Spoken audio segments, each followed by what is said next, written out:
Hey everyone, it's me with the Health and Wellness channel. And today we are talking about pain in your arms. So, many people complain of having pain in their arms. It could be in the upper arm, the elbow area, or even down into the hands and fingers. Pain in the arms is a very common complaint. Now, when we look at the nerve supply to the arm, the way that we become paralyzed or have weakness or pain is typically related to one of two nerve roots. It'll be either coming from the C5, C6 nerve root out of the neck, or the L4, L5, or S1 nerve root out of the low back. Now, occasionally, it can come from other areas, but those are the three most common places. So, if you have pain right now in your arm, the first thing I want you to do is to try to figure out which arm it is, which side it is, because this will give us a clue as to where the problem is coming from. Because the C5, C6 nerve roots control the right arm,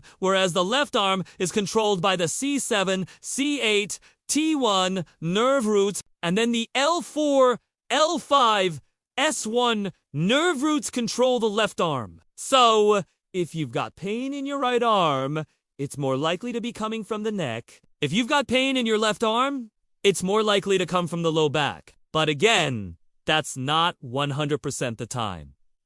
So, there are exceptions to every rule. The next thing you need to ask yourself is there any numbness or tingling? Because if you have numbness or tingling along with the pain, it's much more likely to be nerve-related. Okay, so if you have just pain, it could be a muscle strain or some type of irritation to a tendon or maybe even a stress fracture in a bone. But if you have numbness and tingling along with it, it's usually going to be a nerve issue. And with the nerve issue, it's more likely to be coming from the neck or the low back. So, what you need to do first is figure out which arm it is and then also see if there is any numbness or tingling along with it. Then it'll help you narrow down where the problem may be coming from. If it is coming from the neck, you might have pain when you move your neck in a certain direction. You might feel like you've got a neck strain. Or there could be some arthritis in the neck. Or if it's coming from the lower back, you might have pain when you bend forward or when you stand up from a seated position. You might have some low back pain when you move in certain ways. So, the first thing to find out is where the arm pain is coming from. Is it coming from the neck or the low back?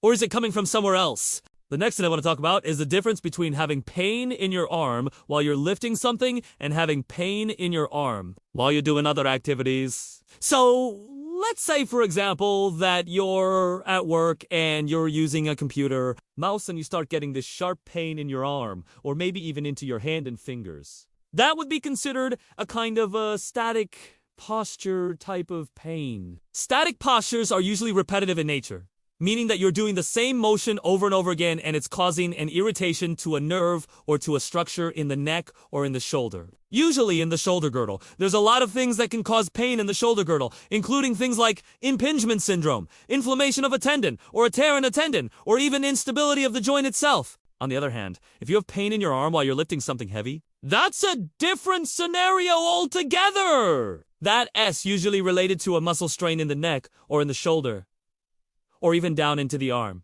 If you lifted something heavy and you felt a pop or a snap in your shoulder or in your neck or even down into your arm, that's a good indication that you may have torn a muscle or a tendon in that area. If you have pain while you're lifting something heavy, sometimes it's hard to pinpoint exactly where the pain is coming from. If you have pain in your arm, does it mean that you pulled something in your arm in your shoulder, or did you injure something in your neck? Sometimes it can be difficult to tell. So, it really starts with figuring out if the pain in your arm is being caused by something in your neck, in your shoulder, or is it coming from somewhere else? Let's talk about what causes pain in the arm. Like I said before, if it's coming from the neck, it could be coming from a pinched nerve in the neck. The nerves that go down into the arm are called the brachial plexus. The brachial plexus is formed by the C5, C6, C7, C8, and T1 nerve roots. Those 5 nerve roots make up the brachial plexus, and they come down and they go through the armpit. So, if there's any problem with one of those nerve roots in the neck,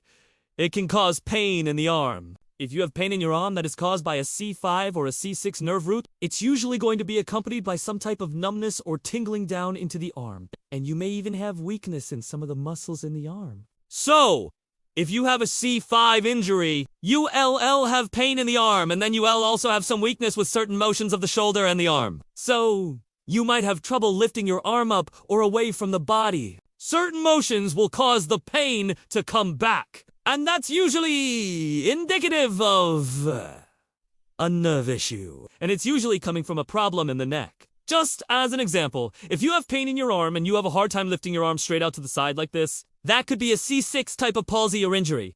A C5 is more of a problem with lifting the arm up, and a C6 is more of a problem with lifting the arm out to the side like this. Again, that doesn't always happen. That's just generally speaking. It all depends on where the injury is within the nerve route itself. If it's coming from the low back, it's usually going to be one of the L4, L5, or S1 nerve roots. If it's coming from the low back, you might have some pain when you bend forward. You might not be able to bend down and touch your toes without feeling pain. Or when you stand up from a seated position, that can really aggravate a disc in your back. So, if you have a disc bulge or a slipped disc in your lower back, standing up from a seated position can really aggravate it. Or even going up and down stairs, sitting for a long period of time, standing for a long period of time, walking, going on an incline. All of these things can put pressure on the discs in your back, and that can cause pain in your arm. It's important to figure out where the pain is coming from. Are you getting it in your neck?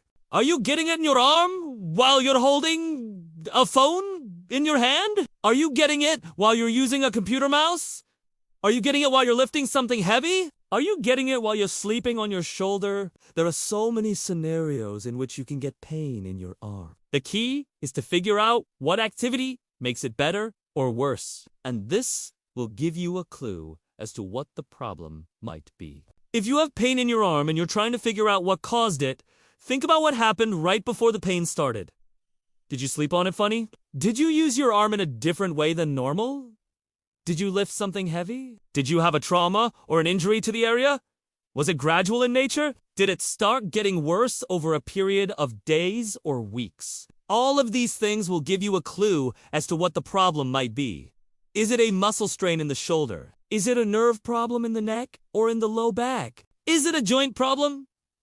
Is it a rotator cuff problem? Is it an impingement type problem? There are so many things that can cause pain in the arm. But the key to finding out what it is to figure out where the pain is coming from and figure out what activities make it worse and what activities make it feel better. This will give you a clue as to what the problem is. I hope this helps. If you have any questions or comments, please put them below. I'd love to hear from you. Thanks for watching. Don't forget to subscribe, and I'll see you in the next video.